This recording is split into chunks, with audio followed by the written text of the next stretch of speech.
Hi, it's Christine Crutcher from Create with Christine. I'm here with another Tuesday tip video tutorial. Thanks for joining me this week.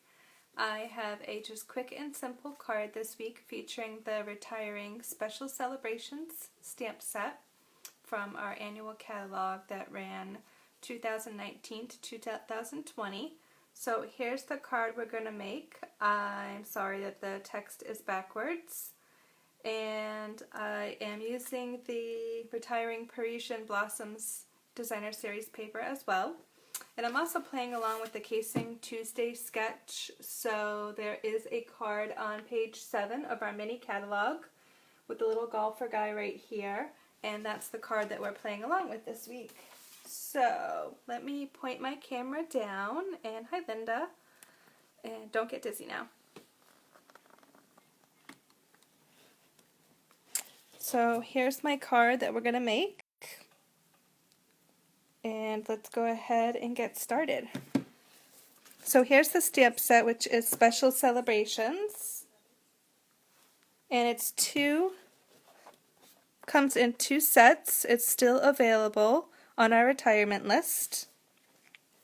And what I love about this stamp set is that it has stamps for every occasion. So you've got birthday, baby, friend, for anniversaries, for a couple. I'm using this stamp set and featuring it this week because it's my anniversary this week. So, why does it look so dark? Okay, here we go. So it's my anniversary this week, so that's why I picked this stamp set to feature. So, let's get that out of the way. And to start with, what I'm going to do is color a pearl. I have a pearl just over the special and for a special couple. And then I have ribbon, and my ribbon is Petal Pink, but I want to color it to be Cherry Cobbler. So I'm going to again this week use my Stampin' Blends. So I just have a sheet of pearls. And something about our Stampin' Blends is they come in a light and a dark. And right now you can buy them separately. Just a change that's going to be coming to our new annual catalog starting in June that goes 2020 to 2021 is that they're going to be sold in a pack together. And that's just because a lot of people would buy them together. So Stampin' Up! Decided to package them together. The pricing hasn't changed, but some of the item numbers I believe are changing to go from single numbers to a 1-pack numbers. So with the dark blend, I am just going to color right on one of my pearls. Just pick one down here at the back. And I'm just going to put that aside until I need it. And then I have a 9-inch piece of ribbon, and I'm just going to go ahead and start coloring it. I have a scrap piece of computer paper to protect my surface.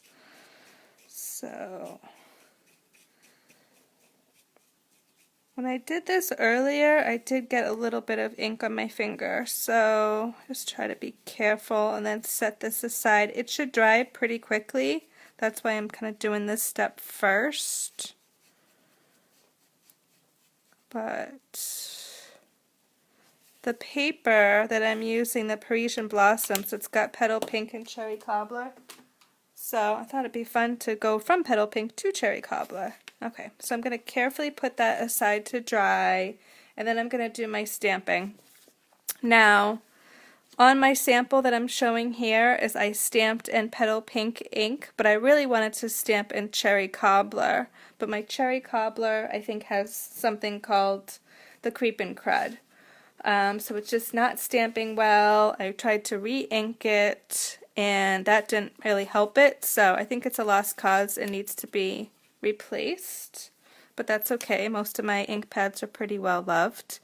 If you do get product like that in and there's a problem with your ink pad, please contact me if you placed an order through me and you have an issue with one of your ink pads. There is a replacement, but you have to replace within so many days. Oh, so I just started working here and didn't explain what I'm doing. Because my ink pad is all cruddy, I pulled out my Cherry Cobbler Stampin' marker And with our red rubber stamps, you can ink right from your marker onto your stamp. And then pull it to your face and huff like you're cleaning your glasses. And then I'm just going to go right down. Ah, so it's still not great. So I'm just going to flip over and try again.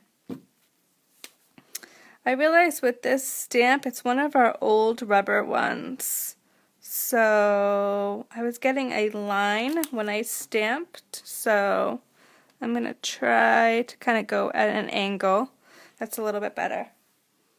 Okay, and I like a little, it still doesn't look great because it's an old marker, but it looks better. It looks a little bit nicer than with the Petal Pink. The Petal Pink on Petal Pink cardstock is really light.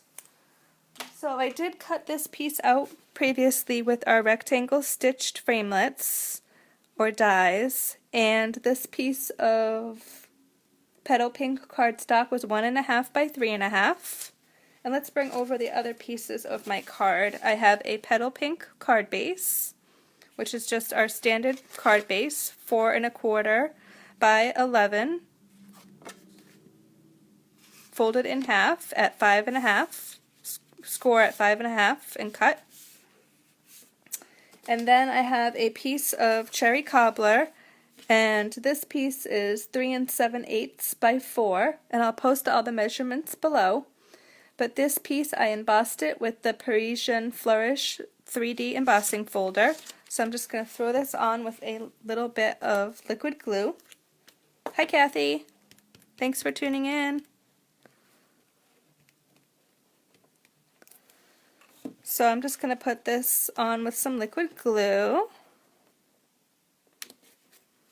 I really love playing along with Casing Tuesday. They're a Facebook group, and they post a card every Tuesday morning, and it's a case of a card from the catalog, and they give you the measurements.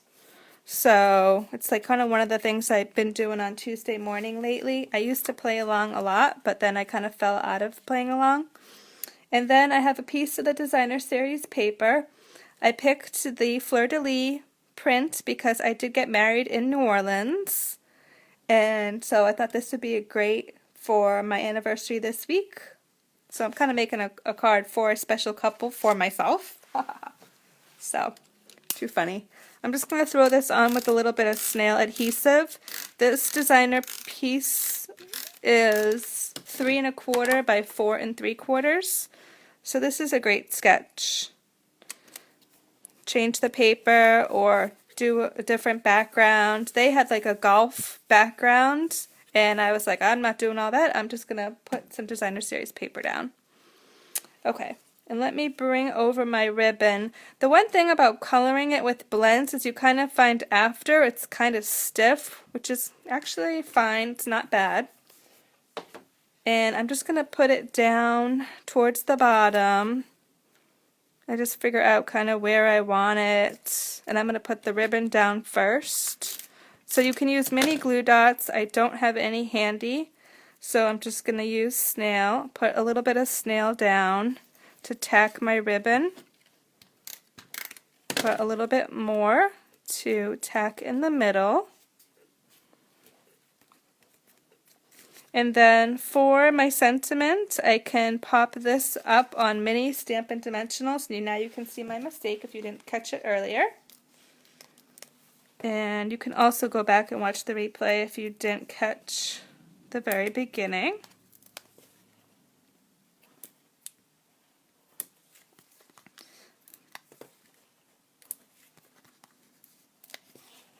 I'm probably going to put a lot. 2, 4, 6, 10, I guess. They're so small. But I have a hard time peeling them off and getting them on. So I don't use these as much, but when I have small dies like this, I like to use, and then the ribbon, I like to use the tiny mini dimensionals. And then these little pieces get stuck all over my house. So bear with me while I remove all the backs. Happy Cinco de Mayo, by the way. I was on a couple of Zooms at work today, and there were some people with some very clever backgrounds. There was somebody with a taco in his background wearing a surgical mask. But I work in healthcare, so that was kind of funny. That cracked me up. So it's hard to be professional on some of these Zooms when you have funny people with funny Zoom backgrounds. But I guess we all need a laugh, so. Okay, then I'm just going to cut my tails of my ribbon. This is a 9-inch piece, so I just kept it nice and long so I could just give a snip and cut my tails off. And that is, no, I have to put my pearl on. I was going to say that is my card for this week, but I almost forgot about my pearl that I colored earlier with my blend. So I'm just going to pick it up with my Take Your Pick tool and put it over the eye in Special. And that is my card, so please let me know, what do you like better? It's stamped in Petal Pink ink on Petal Pink cardstock, or with the cherry cobbler, which I had to make do with my marker because my ink pads all got the crud. So that's my project for this week. I do have a host code for May for 2020. And I'll put it below with all the measurements for my project, and you can also get all the details of the products I used at my blog, christinestamps.blogspot.com.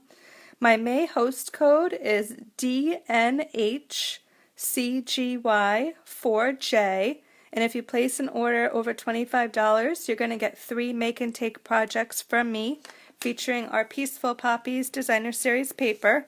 So these are 2 of the projects I'm going to be giving away in the make and takes with orders over $25. So thanks so much for tuning in. I'll be back next week with another project to share.